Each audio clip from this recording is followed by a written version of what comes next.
An artist who has layered the shine of silver atop the traditions of Kutani Ware, who broke new ground with his Yuri-Ginsai technique, where beauty resides in the depths of underglazed silver leaf. In his hands can be traced a legacy of Japanese aesthetics. This is Nakada Kazuo.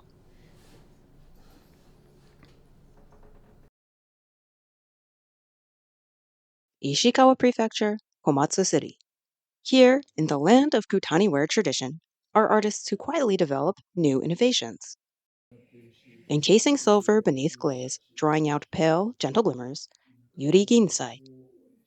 We visited the studio of the one creating that beauty, Nakada Kazuo. In my case, a new category was created specifically for my technique of underglaze painting.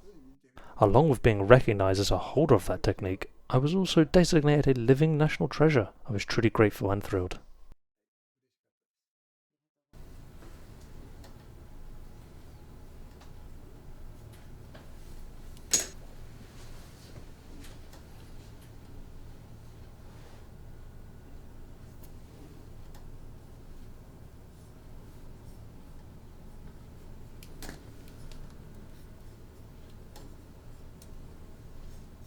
My teacher, Tokoda Yasukichi III, told me if you get positive recognition for creating something completely unique that no one else is making, wouldn't that be the fastest way to succeed as an artist?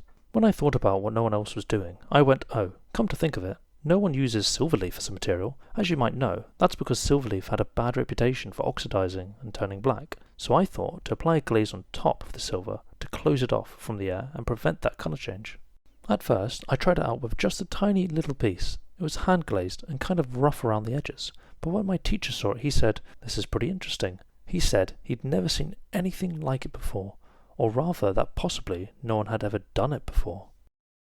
He encouraged me, saying that if this went well, it could become a lifelong asset, so I took up the challenge. I tried out a few different colour combinations and discovered that silver leaf underneath a transparent blue glaze looks really beautiful. I was surprised myself that something like this could be made. I thought it was really pretty.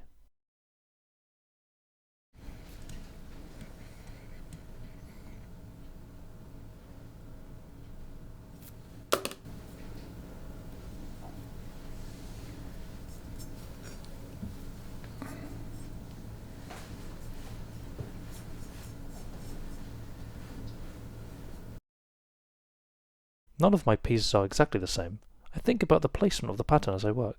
If you look closely, you'll see the differences. As my hands move, I carefully think of the placement of every single piece of the pattern.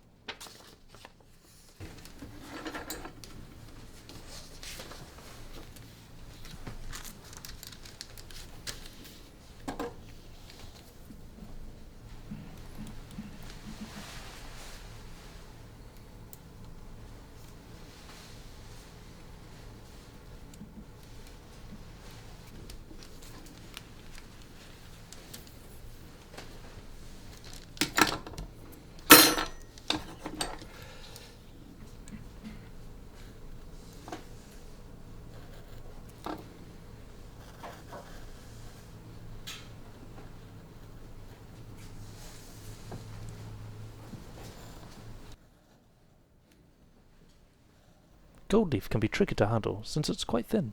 Silver leaf, however, does have a thickness to it. I use this kind, which is called sumi. It's about 10 times thicker than gold leaf. At times, I'll use 2 pieces of sumi foil layered together. That brings out different shades and sense of depth.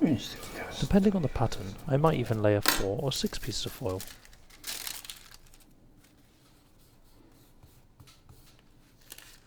Since the silver ends up being quite thick, it is, in some respects, easier to handle. But once you get to the final glazing and firing stages, silver becomes challenging, because it doesn't settle as well.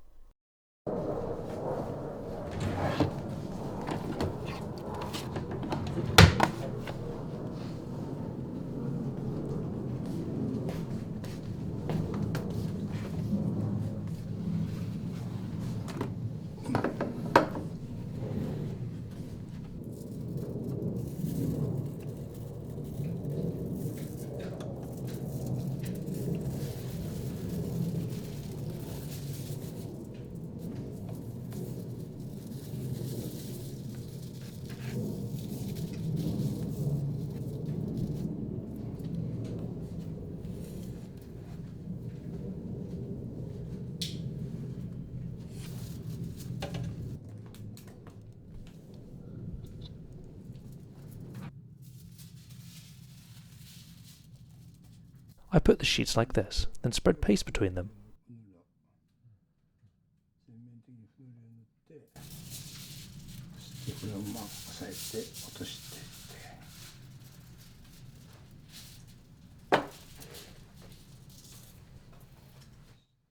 Once the sheets stick together, I use this roller to make them fully adhere.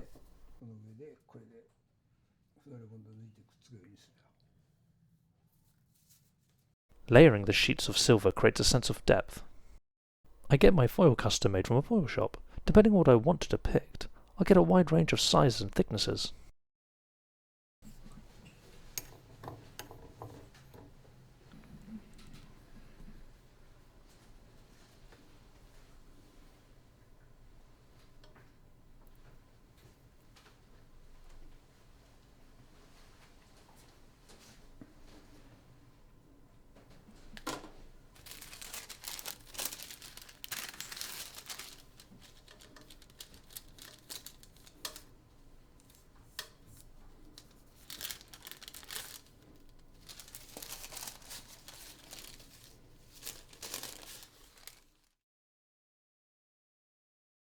From here, I'll let it dry. When you fire silver leaf, a lot of air will escape until the foil settles completely.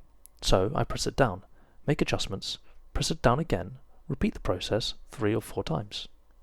And finally, once the silver has completely adhered, I carve these patterns into it.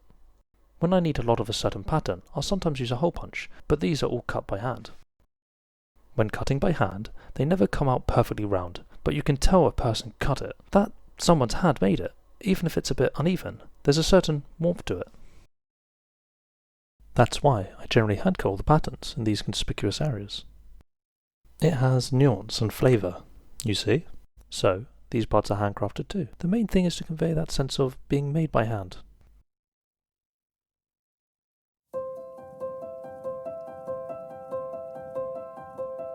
Within one sheet you have creases and things like that. You can't get this kind of effect unless you use foil. It's not crinkled up or cut midway, but this is the kind of texture I'd like the viewer to enjoy. I figure out the design as I go, as I cut and paste the silver. That's exactly why every single work is unique. When I first started creating with underglaze silver leaf, I mostly cut out straight stripes for my pieces. Over the now 45 years that I've been doing this, I've added colours and expanded to a rich variety of patterns. Within the first 10 years, my work had already become completely different from how it was when I started. It still continues to become more and more complex. It's hard to get that moment when a piece comes out of the kiln, just as expected, and it gives me a big smile, like, I did it. But even though I don't usually have those moments, when I do, it's fantastic. When I first developed the Yuri-Ginsai technique, I was excited to find out what kind of works I could create. I still want to challenge myself. I'll think, I bet it would be interesting if I could do this, or if it comes out like this. Ideas and hints come to me amidst everyday life. I hope others will see in my artwork the results of taking on those challenges. Live well with Japanese crafts. The stories created between quiet rays of light and the warmth of the human hand. Please like and subscribe for the next story of craft. You can learn more about Nakada Kazuo and view his works at the journal and gallery links in the description. Thank you for watching, and we'll see you in the next video.